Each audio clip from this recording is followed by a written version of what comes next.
আর আজ এক ফোনে বাংলায় শুরুতেই নজর রাখতে হচ্ছে আবহাওয়ার খবরের দিকে। কলকাতায় এই মুহূর্তে তাপমাত্রা 15 ডিগ্রির নিচে রয়েছে, যে কিনা স্বাভাবিকের থেকে 3 ডিগ্রি কম। আগামী 24 ঘন্টায় শীতের আমেজ চলবে, এমনটাই বলছে হাওয়া অফিস। আর সোমবার থেকে বাড়বে শহরের তাপমাত্রা, অর্থাৎ সরস্বতী পুজোয় আবহাওয়া কেমন থাকবে শহর কলকাতায়, সেই বিষয় নিয়ে একটুখানি কথা বলবো। আমাদের সঙ্গে রয়েছেন আমাদের প্রতিনিধি বিশ্বজিৎ সাহা। সরাসরি চলে যাব বিশ্বজিতের কাছে। বিশ্বজিৎ, হাওয়া অফিস কি বলছে?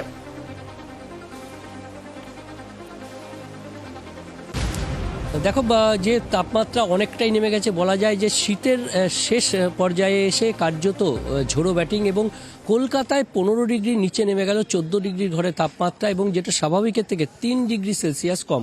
বিভিন্ন জেলাতে, পশ্চিমের জেলাসহ বিভিন্ন জেলাতে তাপমাত্রা আরও কিছুটা কম, অর্থাৎ 3 থেকে 5 ডিগ্রি কোথাও কোথাও কম রয়েছে। অর্থাৎ পুরুলিয়াতে যেমন শৈত্যপ্রবাহের পরিস্থিতি, তেমনি দিনাজপুরেও একটা শৈত্যপ্রবাহের পরিস্থিতি রয়েছে।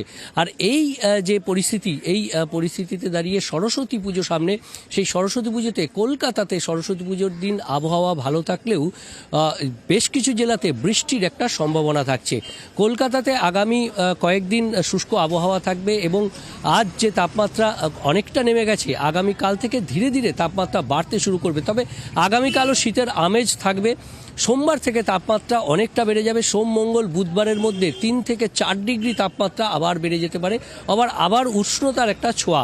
অর্থাৎ সরস্বতী পুজোর দিন কলকাতার আবহাওয়া মোটের উপর আংশিক মেঘলা আকাশ থাকবে, সকালের দিকে কখনো পরিষ্কার আকাশ থাকবে, এবং তাপমাত্রা প্রায় 20 ডিগ্রি সেলসিয়াসের কাছাকাছি থাকবে। অর্থাৎ যে তাপমাত্রা এই মুহূর্তে 14 ডিগ্রির ঘরে, সেই তাপমাত্রা 20 ডিগ্রি সেলসিয়াসের কাছাকাছি থাকবে। অর্থাৎ শহর কলকাতায় সরস্বতী পুজোর দিন একই সঙ্গে ভ্যালেন্টাইন্স ডেও, এবং সেই দিন অর্থাৎ বুধবার, সেদিন আকাশ পরিষ্কার থাকবে, কখনো কখনো বেলার দিকে আংশিক মেঘলা আকাশ, এবং তাপমাত্রা প্রায় 19-20 ডিগ্রি সেলসিয়াসের কাছাকাছি থাকবে। জুনেলা, পশ্চিমে যে সমস্ত জেলাগুলি রয়েছে সেখানকার আবহাওয়া কেমন থাকবে? শৈত্যপ্রবাহের সতর্কতা একটা জারি করা হচ্ছে, কি জানা যাচ্ছে, কি বলছে হাওয়া অফিস?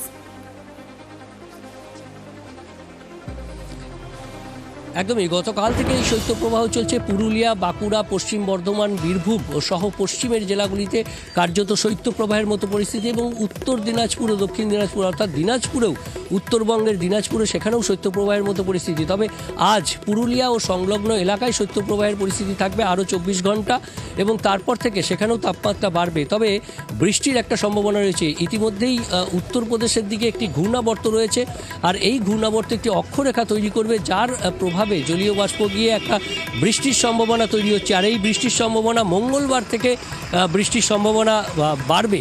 মঙ্গলবার বৃষ্টির সম্ভাবনা থাকছে পুরুলিয়া, বাঁকুড়া এবং পশ্চিম বর্ধমান, এই 3 জেলাতে।